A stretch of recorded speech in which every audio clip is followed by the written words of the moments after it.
Olá a todos, sou o Dr. Fábio Chaim, advogado criminalista, e bem-vindos a mais um Direito Penal Informativo. No vídeo de hoje falaremos sobre penas restritivas de direitos. No direito penal brasileiro, quando uma pessoa é processada e condenada pela prática de um crime, existem três categorias de penas que podem ser aplicadas ao delito praticado. A primeira, e a mais conhecida delas, são as penas privativas de liberdade, ou seja, a reclusão ou detenção em regime fechado, semiaberto ou aberto, de acordo com as regras aplicadas ao caso concreto. A segunda delas são as penas de multa. E a terceira, objeto do vídeo de hoje, são as penas restritivas de direitos. As penas restritivas de direitos, por sua vez, são divididas em 5 categorias. A primeira delas é o pagamento de uma prestação pecuniária, algo que não pode ser confundido com a pena de multa. A segunda é a limitação de fim de semana. A terceira é a interdição temporária de direitos, geralmente tendo relação com a prática de alguma atividade profissional ou exercício que dependa de habilitação, como a condução de veículo automotor. Essa interdição, obviamente, tem que ter relação com o crime praticado. A quarta é a perda de bens e valores, também relacionados com o crime praticado. E a quinta, e mais conhecida, é a prestação de serviços à comunidade. E como se opera, então, a aplicação de uma pena restritiva de direitos? A leitura dos crimes previstos no Código Penal ou na legislação penal especial permite-se observar que os crimes geralmente possuem a previsão de uma pena privativa de liberdade, de detenção ou reclusão, por um período mínimo e máximo. Ou seja, o juiz, entendendo que há um crime, a prova desse crime, e que a pessoa que está sendo acusada é a provável autora desse delito, opta pela condenação, realizando um cálculo de dosimetria de pena privativa de liberdade e depois, preenchidos os requisitos do Código Penal nos seus artigos 44 seguintes, realiza a conversão dessa pena privativa de liberdade por uma ou mais penas restritivas de direitos. E quais seriam então os requisitos para que se opere a substituição de uma pena privativa de liberdade por uma ou mais penas restritivas de direitos? O primeiro deles é que a condenação seja inferior a 4 anos. O segundo é que o delito não tenha sido praticado com violência ou grave ameaça. O terceiro é que o beneficiado não seja reincidente em crime doloso.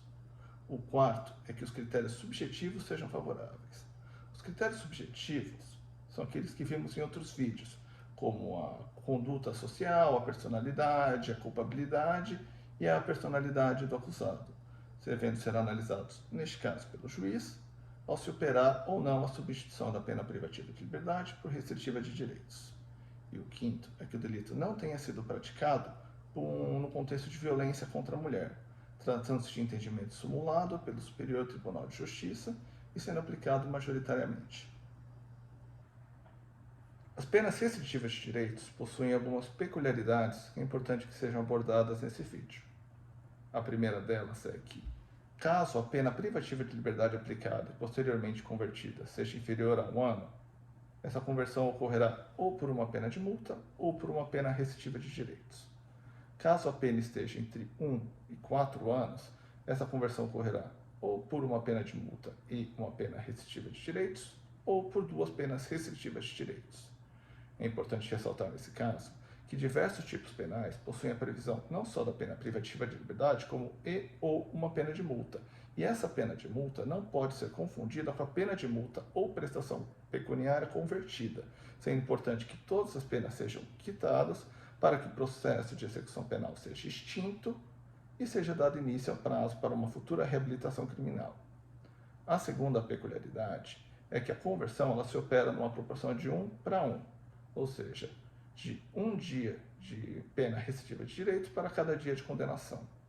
Como exemplo, na hipótese de uma pena aplicada ser de 3 anos de reclusão, ao se operar a conversão por uma pena de prestação de serviços à comunidade, essa prestação de serviço à comunidade ocorrerá por 3 anos.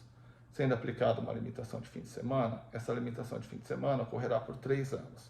Havendo uma interdição temporária de direitos, essa interdição temporária de direitos ocorrerá por 3 anos.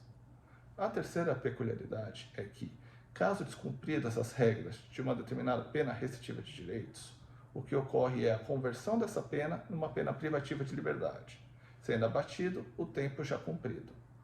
Por fim, é sempre importante ressaltar que quando se opera a conversão de uma pena privativa de liberdade em uma ou mais penas restritivas de direito, isso não afasta a condenação, ou seja, continua havendo a reincidência e continua havendo os maus antecedentes.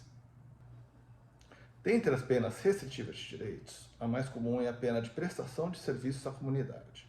Neste caso, havendo essa conversão e tendo o processo de conhecimento transitado em julgado, tem-se início a um processo de execução penal, no qual o apenado é encaminhado à Central de Penas e Medidas Alternativas, onde passa por uma entrevista, sendo avaliadas as suas habilidades e o seu local de moradia, sendo designado um serviço à comunidade melhor adequado a essas suas condições.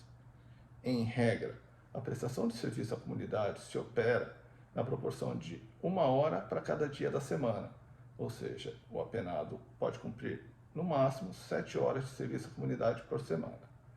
Porém, nas condenações superiores a 1 ano, é facultado ao condenado a execução de mais horas por semana, não podendo, porém, reduzir o seu tempo de pena a menos da metade. No vídeo de hoje falamos sobre penas restritivas de direitos, os seus tipos, a sua sistemática, os seus requisitos legais, suas peculiaridades, bem como falamos em maiores detalhes sobre a sua forma mais comum, a pena de prestação de serviços à comunidade. Na semana que vem, falaremos sobre penas privativas de liberdade, as formas de dosimetria de pena, cálculo de regime, sua aplicação e cumprimento. Agradeço a presença de todos e até o próximo vídeo.